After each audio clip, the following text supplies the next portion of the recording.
ഒരു സമാധാനത്തിലേക്ക് കാര്യങ്ങൾ എത്തണം എന്ന് ഐക്യരാഷ്ട്രസഭ ആഗ്രഹിക്കുന്നുണ്ട്. അന്റോണിയോ ഗുട്ടേറസിന്റെ വാക്കുകളിൽ അത് പ്രകടവുമാണ്. പക്ഷേ UN തന്നെ സംശയത്തോടുകൂടിയാണ്, ഐക്യരാഷ്ട്രസഭയെ സംശയത്തോടുകൂടിയാണ് മുമ്പ് ട്രംപ് സമീപിച്ചിട്ടുള്ളത്. ഒരു ഘട്ടത്തിൽ അത് അതിരൂക്ഷമായ വിമർശനത്തിലേക്ക് പോലും കടക്കുന്നത് കണ്ടു. എന്നു മാത്രമല്ല, സമാന്തരമായൊരു സംവിധാനം ഐക്യരാഷ്ട്രസഭയ്ക്ക് ബദലായി അത് ഉണ്ടാക്കാനുള്ള നീക്കവുമൊക്കെയായി മുന്നോട്ട് പോകുന്ന ആളാണ് ട്രംപ്. അതിനിടയിൽ UN മുന്നോട്ട് വയ്ക്കുന്ന ഒരു നിർദ്ദേശം അമേരിക്ക ചെവിക്കൊള്ളുമോ എന്നുള്ളത് പ്രധാനമായൊരു ചോദ്യവും ആശങ്കയുമാണല്ലോ സജു. റിജിത്ത്, ഉറപ്പായും അതായത് രക്ഷാസമിതിയിലെ ധാരണ അംഗരാഷ്ട്രങ്ങൾ, പ്രത്യേകിച്ച് രക്ഷാസമിതിയിലെ അംഗരാഷ്ട്രങ്ങൾ ആ നിലപാടിനെ സമ്പൂർണ്ണമായും അംഗീകരിക്കണം. പ്രത്യേകിച്ച് ഇക്കാര്യത്തിൽ അമേരിക്കയുടെ ഒരു നിലപാട് വളരെ പ്രധാനമാണ്. അമേരിക്ക ഇസ്രായേലിനോട് ഇക്കാര്യം കർശനമായി ആവശ്യപ്പെടുന്ന ഒരു സാഹചര്യം ഉണ്ടായാൽ സ്വാഭാവികമായും അതിൽ നെഗോഷിയേഷൻസിലേക്ക് പോകാം. എന്ന് വെച്ചാൽ ഒരു ധാരണയിലേക്ക് പോകാൻ കഴിയുന്ന സാഹചര്യം സൃഷ്ടിക്കപ്പെടും എന്നത് വളരെ പ്രധാനമാണ്.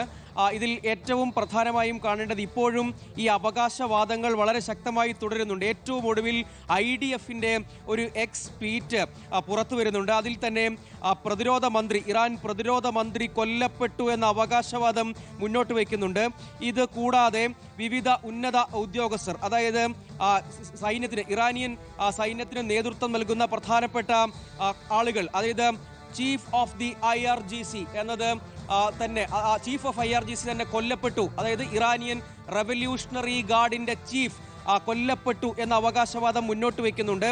അങ്ങനെ ഈ കാര്യത്തിൽ നിരവധി ഉന്നത ചുമതലകളിലിരിക്കുന്ന ആളുകൾ കൊല്ലപ്പെട്ടു എന്ന അവകാശവാദം ഇതിനിടെയും, അതായത് ഈ രക്ഷാസമിതി പുരോഗമിക്കുന്നതിനിടെയും ഉന്നയിക്കുന്നുണ്ട്, മുന്നോട്ട് വെക്കുന്നത് എന്നതുകൂടി. അതായത് ഈ പറയുന്ന ആളുകൾ എലിമിനേറ്റ് ചെയ്യപ്പെട്ടിരിക്കുന്നു എന്ന അവകാശവാദം IDF മുന്നോട്ട് വയ്ക്കുമ്പോൾ ഇറാനിയൻ റവല്യൂഷണറി ഗാർഡ് ഞങ്ങൾ പ്രത്യാക്രമണ ശ്രമത്തിന്റെ അടുത്ത ഘട്ടത്തിലേക്ക് കടന്നു കഴിഞ്ഞു എന്ന അവകാശവാദം. ഒരു വശത്ത് UN രക്ഷാസമിതി സമാധാന ശ്രമങ്ങൾക്ക് വേണ്ടിയുള്ള സജീവമായ ശ്രമം തുടരുമ്പോൾ, മറുവശത്ത് ഈ അവകാശവാദങ്ങളും ഒപ്പം ആക്രമണങ്ങളും നടക്കുന്നുണ്ട് എന്ന റിപ്പോർട്ടുകൾ കൃത്യമായി പറയുന്നുണ്ട്. അതിനിടെയാണ് ഈ പറയുന്ന ആളുകൾ, 7 പ്രധാനപ്പെട്ട ഉന്നത സൈനിക ചുമതല വഹിക്കുന്ന ആളുകൾ കൊല്ലപ്പെട്ടു.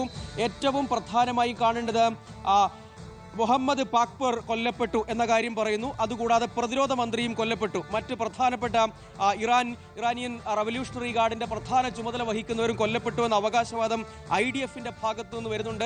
അതിനിടെയാണ് റവല്യൂഷണറി ഗാർഡിന്റെ പ്രത്യാക്രമണ ശ്രമങ്ങൾ തുടരുന്നു, അല്ലെങ്കിൽ ഈ കാര്യത്തിൽ ശക്തമായ പ്രത്യാക്രമണത്തിന്റെ അടുത്ത ഘട്ടം തുടങ്ങിയെന്ന അവകാശവാദത്തിലേക്കും പോകുന്നത്. ഇതിനിടെയാണ് സുരക്ഷാ സമിതി യോഗം തുടരുന്നത്. സുരക്ഷാ സമിതിയിൽ ആദ്യം സംസാരിച്ച അന്റോണിയോ ഗുട്ടറസ് ആഹ്വാനം ചെയ്തത് സമാധാന ശ്രമങ്ങൾക്ക് വേണ്ടി യോജിച്ച ഒരു നീക്കം ഉണ്ടാകണം. അങ്ങനെ യോജിച്ച ഒരു നീക്കത്തിലൂടെ ഇതിൽ സമാധാന ശ്രമങ്ങളിലേക്ക് കടക്കുക എന്താണ് ഏറ്റവും പ്രധാനം. സാധാരണഗതിയിൽ ഈ ഏജൻസിയുടെ പ്രവർത്തനത്തെ സംബന്ധിച്ച് പലരും സംശയത്തോടു കൂടിയുള്ള അവകാശവാദങ്ങൾ ഉന്നയിക്കുന്നുണ്ട്.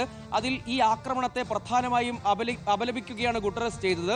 അതൊരു സാധാരണ നടപടിക്രമം എന്നതിനപ്പുറത്തേക്ക് പ്രായോഗികമായ ഒരു പരിഹാര നീക്കത്തിലേക്ക് കാര്യങ്ങൾ പോകുമോ, അതല്ല പശ്ചിമേഷ്യ വീണ്ടും അശാന്തിയിലേക്ക് തന്നെ മുങ്ങുമോ എന്നത് ഒരു പ്രധാനപ്പെട്ട ചോദ്യമാണ്. അതിന് രക്ഷാസമിതിക്ക് എന്ത് ചെയ്യാൻ കഴിയും?